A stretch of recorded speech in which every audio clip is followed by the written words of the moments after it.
Howdy folks, CherkyB here. When I first started pipe making, I started from these videos that said, you can make a pipe at home with just the tools you already have. Now, a couple $1,000s later, I'm still not convinced I have everything I actually need to make nice pipes. Today I've got a Jet 1x42 inch belt sander with a disc sander on the side, the model J-4002. I see a lot of the 2x42 belt sander reviews on YouTube. I don't see many, actually just one, I think, of the 1x42s. And I think that's because everybody's making knives. Forged in Fire, one of my favorite shows on TV. I use a lot of their handle making techniques in my pipe making. I don't know whether that drove the fad or whether it was a fad and then they're like, hey, there's a fad, everybody's making knives. Let's have a TV show about that. I don't know which one came first. But it seems like the knife making guys like the 2-inch wide belts. As a pipe making guy, I like the 1-inch wide belt, right? I'm going to be, sanding. This is the one I'm working on now. You'll see this probably a couple weeks. I'll finish it. Got 2 different pieces of wood on here. I'll be sanding this quite a bit to rough it in, some shape like that. A lot of this is done with the belt sander. A lot isn't. I've been using a Harbor Freight belt sander up to this point, but the joys of the Amazon Chase Visa card where you get points.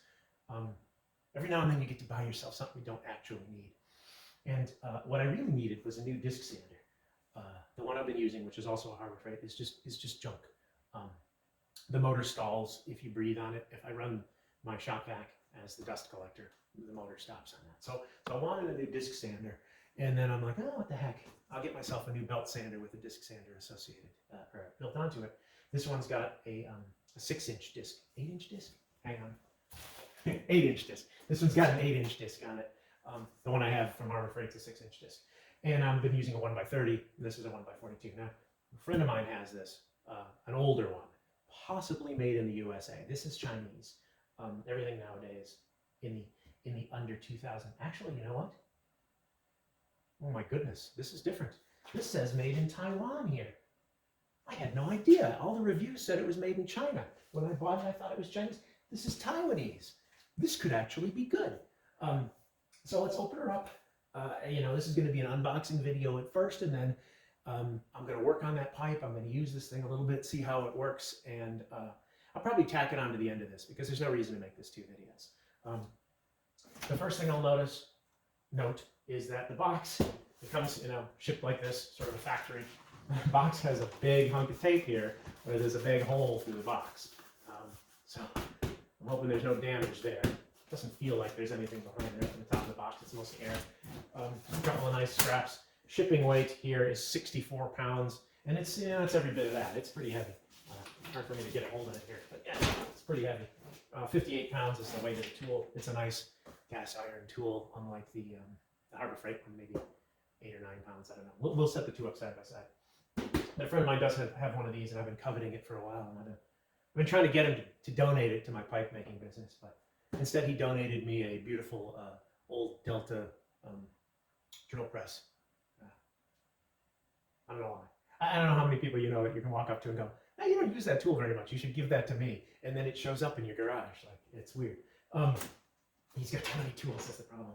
And he keeps buying new ones and has nowhere to put it. So I'm not going to make you sit through me cutting all the strapping off and everything. So I'm going to do a cut here, a cut take to all the parts out. Thanks. So you can get an idea of what's on the other side of that tape. Right, this is how it came. Big hole here, big dent there. Some of the box is even wedged into there, but it's fine. The dent continues through to the second piece of styrofoam. That's quite a dent. Yeah, came all the way through that and into that. But it's fine underneath there. It's going to be okay. All right, let me get the rest of this out of the box. Okay, looks like we've got just a few major pieces. The first thing I'm going to say here, everything is covered in grease. All right, you can see it here. I think you can see it here. See how this bag is like stuck to this with grease. This is all just completely covered in grease. So this is our side table for the disc sander. Here's our front table for the belt sander. Again, completely covered in grease. You can see the brown or yellow just covered, which is nice. It's not rusty, I guess. This thing, the iron parts here covered in grease, the switch box over here covered in grease. The platen is not covered in grease. Now, the thing that we got to watch for here is whether or not this thing is actually true when it spins. That seems to be the major complaint about these, that this disc isn't flat. This one looks like it's flat. As I spin it by hand, looks, yeah, it's got a tiny wobble in it. Yeah, it's got a tiny wobble in it. That's okay. Maybe it's not on the shaft straight. There's an adjustment for that. I'll take a look at that. So it comes with this belt on it. This belt is marked P-100, which I guess means it's 100 grit.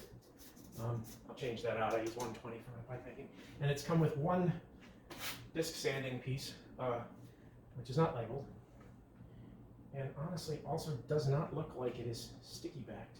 Maybe it is. Yeah. Yes, it is. Yes, it is. Okay. It is sticky backed. I'm going to say that feels to be either 80 or 100. It's probably around 80. We got a little bag of tools here. There's an Allen wrench. I know that that's used for removing the side sander. Well, there's a big one and there's two smaller ones. Some bolts. This is the handle, the quick release handle for this table tilt here. This knob pulls the dust shield on. Looks like, I don't know what it was supposed to be on there. It was loose in the bag. It fell off on the way. But now I've got to read the directions and see how to put this together. Okay, so once I figure that out, I'll put it together for you on camera. I don't want you to have to watch me try and fail. But actually, first step, I'm going to wipe the whole thing down to get the grease off of it so I don't make a mess. All right, so it says to use kerosene to clean that off, and do not use acetone, gasoline, or lacquer thinner. I don't own kerosene. I own gasoline, acetone, and lacquer thinner, but what I used was purple degreaser. It also says to coat everything with a nice coat of wax. I'll do that in a bit. I'm noticing there's a defect in the casting of this plate right here. See that? There's a little hole, a little divot right there. That's disappointing.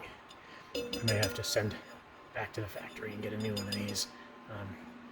But we'll see. I'll probably fill that with a little epoxy, which would void my warranty, no doubt. For what I'm doing, that probably makes no difference at all. The rest of it looks pretty good. The next step here is to install this side table. What we do for that is it comes with these little weird looking nuts. They go on the back, and here there's a slot in the back here. So you want this, this way, not this way, but this way. And it goes up there in that slot, and it'll slide back and forth. And then you've got these hex bolts and a washer that go on top. And they've given you the hex key for it. It's, of the three they give you, it's the big one. That's the one that fits this. So I've read that this might take 3 hands to do. There's just the one of me. So I'm going to let you know. Let's see. That goes on top. That goes through. And this guy goes on the back. You can see how that might require 3 hands to do. Let's see if we can do it with just 2 hands. If I drop this, I have to just get it started. Yep, get that started. That's good. Okay, that'll hold. The other one should be easier.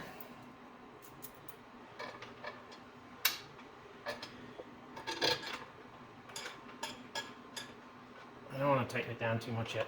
Of course, you got to use a square to square this up to that. And also, later, in a later step, you take the small one of the 3 they've given you. It's the small Allen wrench, and it goes down in the whole slot back here.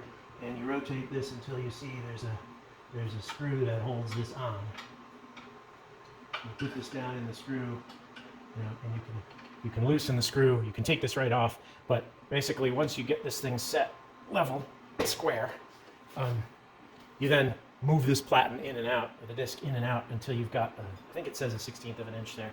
I don't remember, but that's how you adjust that. This doesn't seem to go much above square. I wonder how it's doing. Let me get my combination square here. Need something fairly small. And it's going to go way up on it. Yeah, I can get it square. It'll work once I tighten that down. Okay, next step. Let me read the directions and then we'll come back. All right, the next step. The directions are a little weird, but it's put this on. I want you to grab this handle. Okay, it comes in the bag, and remove that little screw with a spring on it. It's a spring-loaded handle that sort of plungers in and out like this. You push it in and it engages, you pull it out, and it freewheels. It's just a cheapo ratchet. So they give you the Allen wrench for that. It's the middle size one. You just unscrew it. Doesn't go in very far. And there's a little spring there. And I don't lose that. Set that whole thing aside. And then you pull the handle off. Now you got this ratchet thing here. Then you get the big washer. So it comes with 3 washers. We use the 2 smaller ones here. The way you know that you use the smaller ones there and the big one here is that that step requires 2, and this step only requires 1. So there's 2 small ones and a big one. It doesn't actually tell you. That just goes over the stud. Okay. Grab our table. Got a slot here. We're going to screw it into there and put our stud through here. Actually, let's line it up there first. Line it up. Screw it in. Get it kind of finger tight. It's still going to fall down, right? It's not going to stay. But this has a lot of interesting play to it, so you can slide it back and forth, and because it's a half moon thing, but because it's only held in with a circular pin, you can still tilt it regardless of where it is. So you don't have 2 separate in and out and up and in and out tilts. It's all one slot. Now we stick our handle over here. We can push it in and we can tighten that so it doesn't keep falling down as we go. Then we get our little screw with the spring is still on it. Hopefully you didn't lose the spring. And screw that in here. Now what I found is the first time I did this, because I tried it a couple of times before filming it. The first time I did this, if I bottomed out on this, which I've just done here, put that in nice and tight, which is what I like to do on things that are going to vibrate. You want your things in nice and tight. Then this wouldn't pull in and out. So I backed it off a little bit and I just worked it back and forth a few times, and then I could tighten it up, and now it pulls out. So basically the way this works is when that handle is pushed towards the machine in, it engages that knurled nut, and you can open and close this. And then if you want to take the whole thing off, for instance, to change this belt, there's no slot here. You have to take this table. Well, you actually have to drop it down really far. If you drop it down all the way, you can get the belt out maybe through there. Maybe you have to take the table off. I haven't tried. I know I have to take this table off to put a piece of sandpaper on there. Why they didn't tell us to put that sandpaper on before they told us to put that on, I don't know. But live and learn. But you can see you don't have a lot of play here. So if you need to back it up, you can kind of ratchet it. So you can tighten it and then pull out, swing it back, push it back in, and tighten it some more, like a cheap ratchet. And again, you need a square to get this thing square, and then tighten it up. I mostly don't care whether this is square because I'm not trying to make right angles on this ever. I'm making smoking pipes. I don't even know if you can see what I'm doing. I should probably aim that up. But mostly I'll probably remove this backing plate here so that I can slack belt this whole thing here, because I mostly do curves. The disc sander is the one that I use to get square sides on the pipe, and that's really just so I can get it into my vise for the drilling stages. Once it's drilled, nothing on the pipe is square again. Everything is curved. All right, next step I think will be to adjust the disc sander and put the disc on, but I don't know. I haven't read that far ahead. I should have. I did read it. I just have forgotten. So let's see. All right, so now we get to our first big disappointment. As I was messing around with dust collection, because the next thing is talking about dust collection, I was looking at the dust port on the back here, and I notice this is, let's see if we can get this in focus here. This is smashed. All right, you can see that it's been squished this way. There's a crack here. All right, that's broken right there. Come on, focus, you stupid thing. There's a crack there. It's just not going to focus today. Yeah, you can see the crack. It's even got a little styrofoam in it. It's cracked here, where you can see the crack right there. When it focuses, that piece is going to break right off. That's disappointing.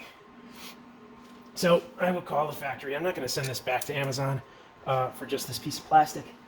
because honestly, I can get this piece of plastic from the manufacturer. And even if I can't, that'll still work. Now, I was trying out, let's see. It says it's a 1 1/4 inch dust port, right? And it doesn't actually say, is that 1 1/4 internal or external or what, right? And so, let's get the old calipers out here. Let's get a, let's go to another camera angle. So I'm guessing that this dust port and this dust port were supposed to be the same. This one's in good shape. It says it's 1 1/4 inch. The inner diameter is just under 1 1/4 inch. I'm getting 1.23. The outer is this is actually tapered. It gets wider at the base, it looks like. So we start out here at almost 1.5, 1.48, and we're a little bit over 1.5 as we get to the back. So, you know, what I did, I have a Rigid shop vac, Rigid brand. I shouldn't say shop vac because shop vac is somebody else's brand. I have a Rigid Tools, vacuum for my shop. And I bought this 3-piece adapter, part VT1755 it looks like. This 3-piece adapter, which is supposed to match all your normal sizes. And the middle adapter here goes onto the outside just beautifully. And my shop vac, my Rigid wet dry shop vacuum fits in here. You know, the hose will go in there. Or the small one, this is the 1 1/4 inch adapter, goes inside. So you have a couple of choices here, I guess. Now, putting that in there isn't really useful because the way this works is that has to go in order to hook the hose on. So, you know, I don't really need that piece. Just stick that piece on. And then I said, well, does that work on the other one too? And that's when I noticed this was all busted up. But if I assume that thing, eventually I get the right one, yeah, that'll go on there too. So this middle piece of the 3-piece adapter kit, which is cheaper, I might add. I also picked up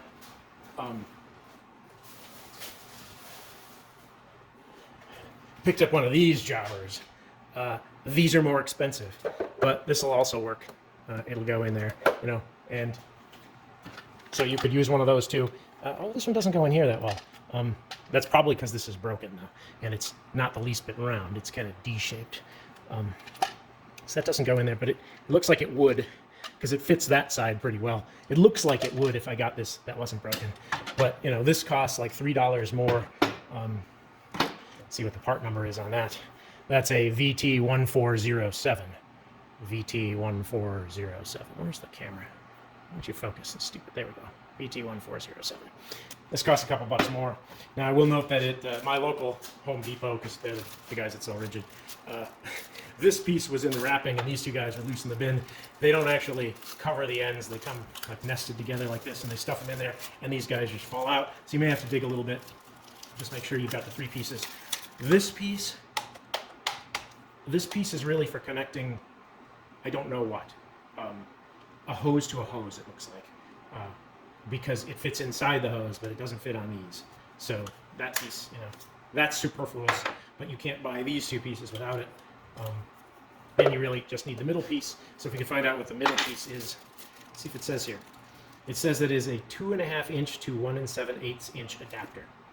So, you know, you need a 2.5 inch to 1 7/8 inch adapter if you're using a Rigid wet dry shop vacuum. I don't know what you need if you're using one of the other brands because that's the brand that I happen to own. All right, let's continue on. All right, changing the belt. Changing the belt on this. You know, one of the things I loved about my little green Harbor Freight was how easy it was to change the belt. This one's a little fiddlier. First thing we got to do is we got to drop the table down and out of the way so that we can get the belt out around this corner. The manual shows the table removed. You do not have to remove the table. You do unfortunately have to remove this thing. This is the most annoying part. All right, it's got a nice thumb wheel here, but you're gonna find there's a lot of fiddly little parts here. And that this side here, so we got the nut, right? And we got a lock washer, and we got a regular washer, okay? And then you gotta pull this bolt out here, and there's another washer on that bolt. So, you know, these are lots of little parts that got to go back. I hate that. I always lose them. I bump into stuff. Everything's covered in dust when I'm doing this. So, and then it's pretty straightforward. Then just 2 knobs on the side.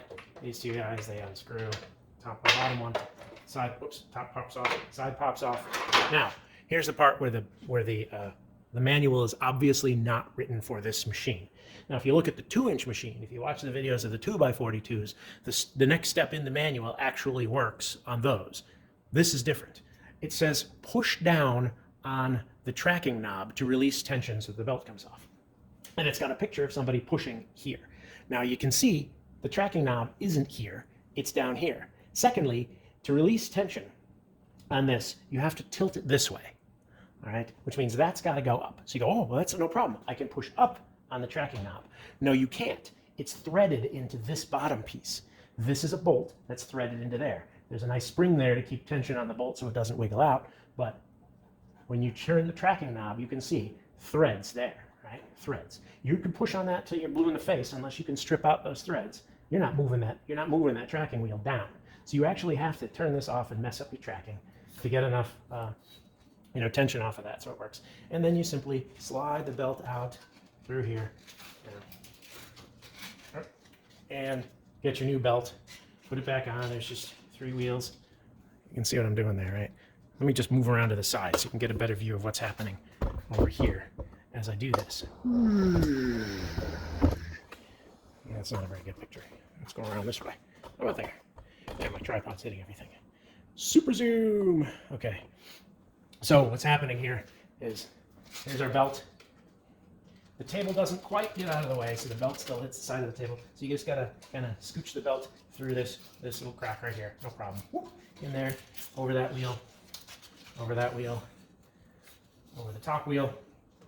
And then of course, you gotta set your tracking again. It takes all of 5 or 6 seconds to set the tracking, right? You go like this. Oh, it's going to the left. I better tighten it up. It's too far to the right. Back it off a little bit. Okay, right there. Done. Tracking done. So don't worry about messing up your tracking. The manual says something about, oh, the tracking is preset at the factory and you should never have to touch it. Well, who cares? It doesn't take any time to change the tracking. I spent a long time here trying to figure out, there's a lever here that seems like it's going to do something. Or it's actually a spring here. It's got a big knob on it that you're like, well, I could maybe turn that and turn this spring into. No, the whole thing's bolted into place from this lever here. I cannot figure out a way. I can lean on that wheel, right? All I want, and it doesn't move. So you're going to have to turn this knob to change that belt. I saw somebody asked a question on that in one of the Amazon questions, and somebody had an answer for how to do it, which basically just restated what was in the manual. If that person figured it out, fantastic. This doesn't budge. There's no place that I can push that this budges because it all appears to be threaded in place. There's not a spring holding the tracking on this. The spring is really acting like a lock washer. It's holding the tracking knob in place with a little tension. It is not using a spring to hold this. So this big giant spring up here looks like it should be. I don't know. I don't know how to do it other than mess with the tension. And then we just reverse. Right? This guy pops back on. Put a knob in here. Put a knob in here. I probably have to exit the super zoom for you to see what I'm doing here. Let's exit the super zoom back to a proper angle. Yeah, put our 2 knobs back. Tighten those up. Get our little top thing here, set that on. Take the nut and a lock washer and a regular washer. Leave 1 washer on the bolt. Thread that through from the right. There we go. Then we go regular washer, lock washer, knob. Right, and now this is fantastic because I'm working with wood. And my hands are completely covered in grease now, so hopefully this thing dries out. There's one thing I hate is to have to stop what I'm doing when I'm working with wood and go clean the grease off of my hands because my tools are covered in grease for the serviceable areas. Tilt this thing back up, tighten it. Again, you're going to need your square to get that square. If you care about square, which I don't, so I don't care. Whatever. You're supposed to leave this gap no more than a 1/16 of an inch. That looks challenging to get it right there and then get it square too. It's not too challenging, I guess. Tighten it up. Didn't take very long. And that's how we change the belt. Onto the disc, which is actually the hard one. All right, to change the disc, or to put one on in the first place, we're going to need the big wrench and the small wrench, not the medium wrench. And unfortunately, we got to take this table off. I haven't figured out any other way to do this. Whoops. And of course, this is the part that needed 3 hands to do in the first place, so that's going to be annoying. So we take this off, you know, our bolt, our washer, and our little backing nut thing. Set the table aside. Now, we next have to take off this piece that I showed you a minute ago that was broken on mine. It's Phillips screws, 3 Phillips screws. I feel like at this point I should find my little magnetic parts bucket. Keep all my parts in that.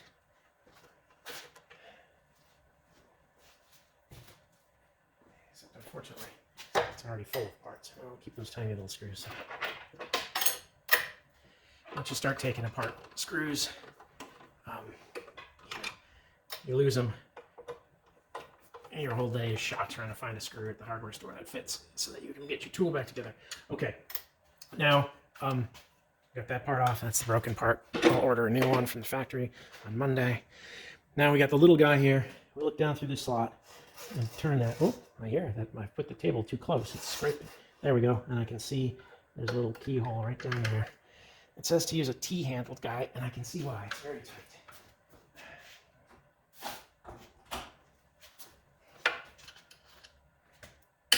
There we go.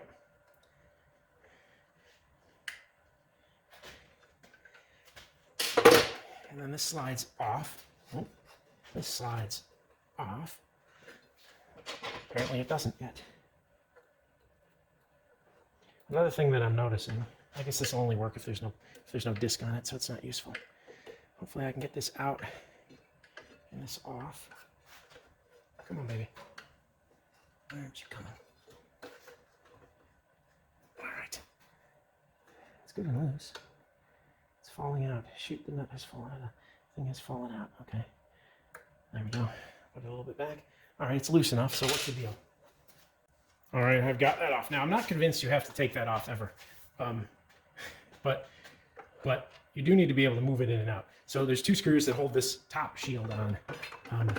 There's a screw here and then one up here. You take those 2 guys off. And you got to slide it this way because this is your belt cover. Got a nice belt drive. And then with a little bodgering,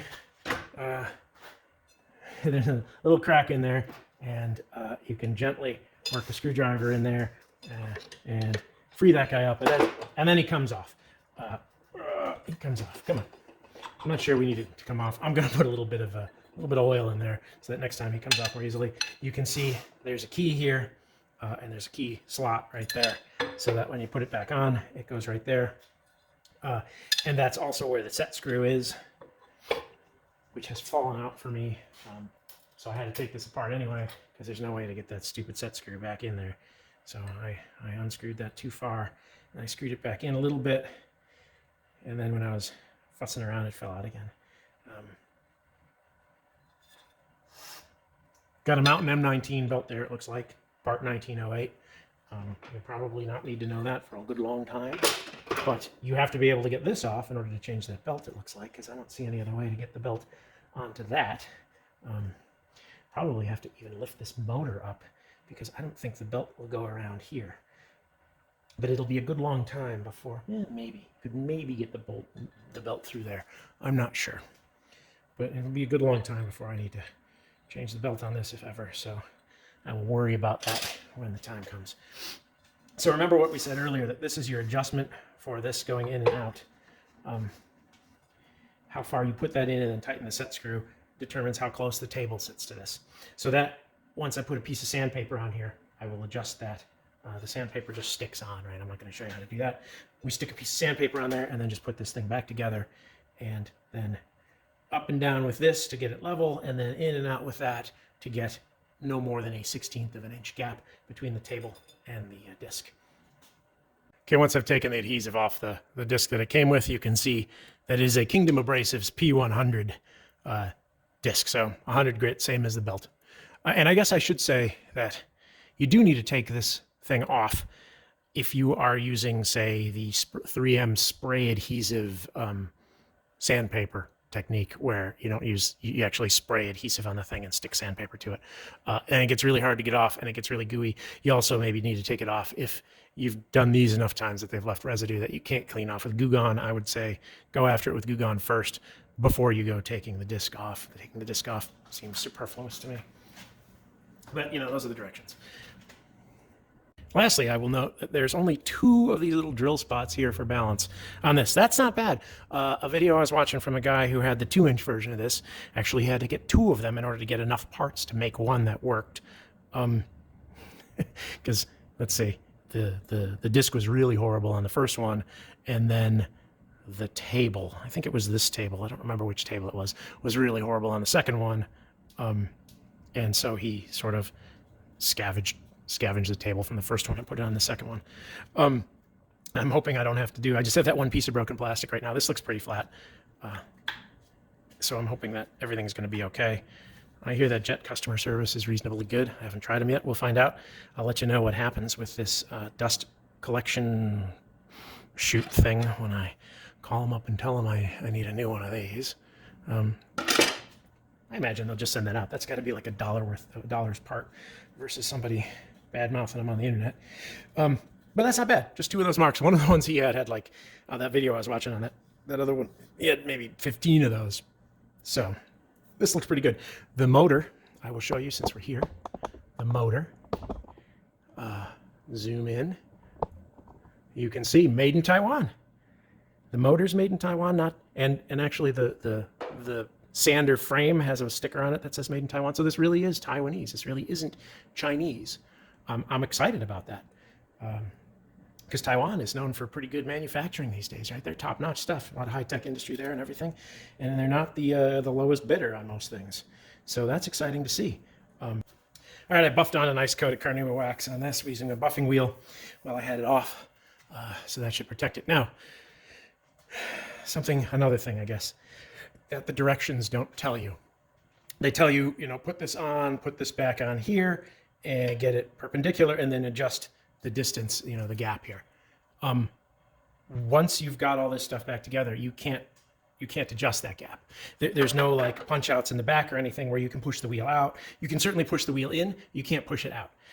So you really do have to take that cover off like we had it off before. And then you can get in here at this wheel, you can get it adjusted. Now the wheel isn't perfectly parallel. It's a little bit farther out here than it is here. There's no adjustment on the table that can change the, you know, I don't know what you call it, the tilt. It's not really the tilt though, the angle here versus this. So they're just not going to be parallel. Life goes on. If you want to worry about that kind of thing, you know, you can buy a $2,000 one of these. This is only $450 or so. You've got some adjustment slots here so that once you get this on, you can adjust it up so that this at least is parallel to that. It's not very hard to do. This side here, though it has a, oops, you can see, you can put it all the way over there or all the way over here.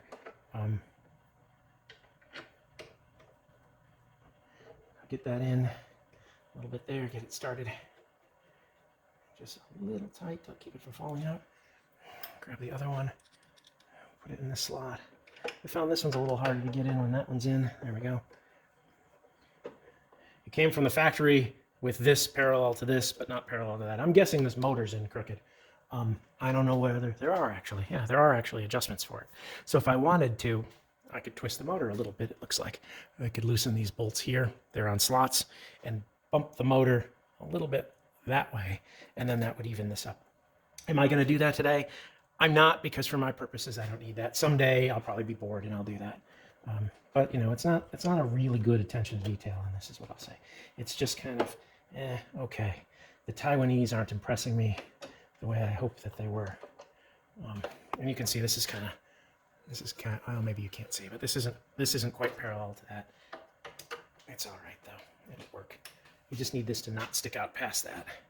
It's really there for dust, to keep you from sticking your fingers in there. You shouldn't stick your fingers in these, I guess. And you know what I forgot to do? I gotta tighten up this guy, which I can do through this hole. I can find him. There we go. Probably easier to do that when the shroud is off. I had intended to do that. Okay, so there we have it. Everything's adjusted. I've moved this guy a little. I still have to take the sanding belt off, sanding belt table off to coat that with some wax. But it's time to turn it on. Let's move the camera.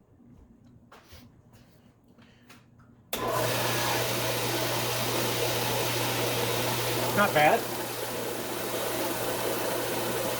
If the tracking is right, a little bit of wobble in this belt. That's somewhat normal. I hooked up my shop vac over here to turn that on.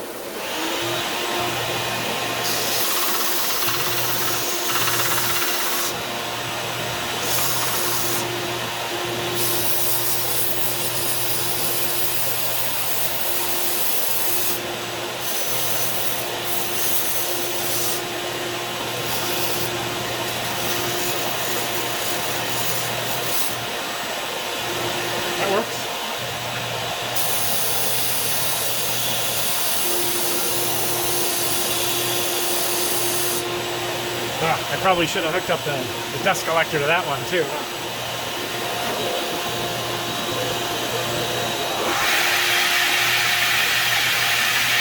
Oh, it makes the noise because it's broken.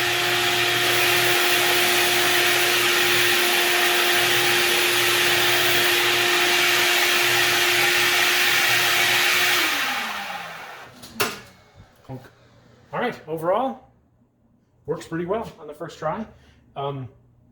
You know, little niggling build quality kind of issues, which is a problem with all tools these days. Motor's not in alignment with the table. This is bottom shield here, broken in shipping. Directions make no sense on how to work this. There's some scratches in some of these tables. There's a little bit of pitting in this one, even though it's brand new. There's some pitting in that. Overall, though, that's very straight. I thought that there was a little bit of a wobble in that, and there isn't. I think it was just an optical illusion. There really isn't any wobble in that. That is good. I got a good one of those. There's a key here that you can pull out to prevent this thing from being used. Doesn't seem like it wants to come out, but yeah, it's coming out. Here it goes. Let's see if I can get it out. Well, that's going to need a little work. Okay, I'm just going to leave that because I don't need that. This side shield over here could use another fastener in the bottom, back bottom. It's a little loose when you connect the hose up to it. But it's not structural. It doesn't make any difference. It's just sort of an attention to detail issue. This is nice. You flip this up so you can work on this here and do inside curves of that radius, which I don't think I will ever do. I don't think my pipes ever require that particular inside radius. But we'll see. I got a lot of work to do on this guy today. Initial shaping and everything. You see I've got a brass washer in here. You can watch my pipe playlist for when that pipe is done. It should be a nice one. I'm hoping. I got many hours into it already. It's going to take forever. It's going to be one of my harder ones. Overall, though, really not bad. Much better than the Harbor Freight guy, which I said I would put out next to it. So let me do that. Give me a second. All right, this is one of my favorite Harbor Freight tools. It's the green one. It doesn't have the disc sander. What is it? A 61728. 1x30 belt sander. A little bit faster RPMs on this. Supposed to be something like 3450, I think, and this is supposed to be 3000. Excuse me, not RPMs, but feet per minute, which is what matters. I'm hoping the longer belt. I've got, a much longer area to work here. It's pretty narrow. This guy, yeah, you can pop the top off. You don't need to flip it up. I just loosened the screw there. It's a little bit easier to change the belt because they were smart here and they put a slot there. These guys didn't. You can see I used the old Gorilla Tape method to make this fit. I didn't have that adapter. I think this is probably the same size as that, but I'm not sure. This is going to go for sale soon, which will be sad because I've made all my pipes with this. This guy's been great. Let's listen to the difference.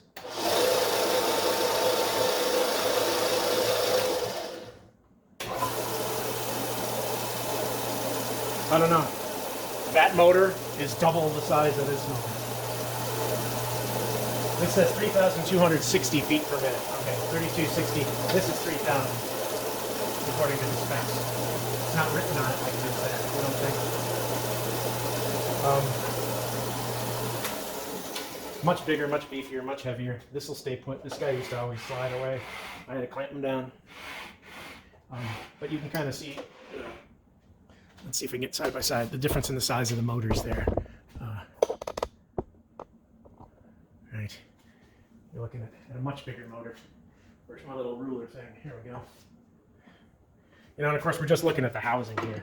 That is about 4.5 inches in diameter. And this guy here is more like 5.5. And then in length, this is 6 3/4. And that is 5.5. So, you know, it's a much bigger, much beefier motor. 1/3 horsepower, it says on this guy. This guy also says 1/3 horsepower. Well, making that what you will. Bigger motor, working less hard. Belt drive, this is a direct drive, I believe. A little easier to change the belt. I think I said that, but you know, this isn't a bad tool. If you need something cheap, and you have a Harbor Freight near you, you know, very, very inexpensive tool, especially if you have the coupon. Works pretty well, just not really that big. Small, good for working on small things. I make pipes, so you know, it's okay for that. It's not the best. This back piece is a little difficult to take off. This guy here is easier to take off. See, you've got some sacrifices. Let me go off the tripod here and show you what I'm talking about. So here, and if I want a slack belt, I just have to take off this big Allen bolt right here, and this back thing pops off.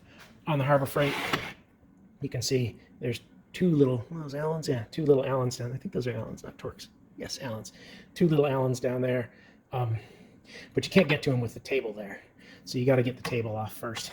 It's the same kind of dealio with one of those spring-loaded handles. This one feels a lot cheaper than the one on the Jet. But you know, I think that's needless complication. Honestly, God, I'm not a big fan of these. Overall, though, so far it's good. I will go. Said I was going to use this in this video, but I don't think I'm going to. I think that I'll probably.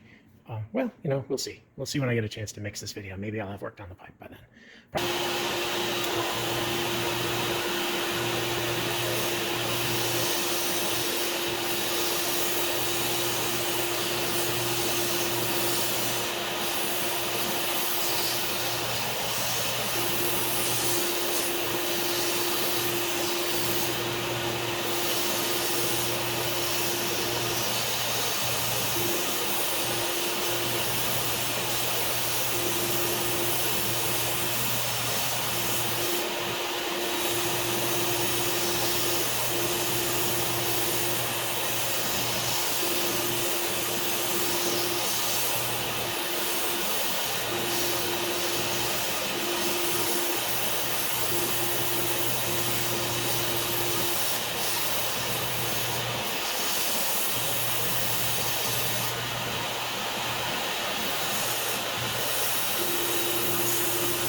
Definitely working much nicer, much more easily than the Harbor Freight one does. Though the Harbor Freight one, yeah, costs 1/6 of this.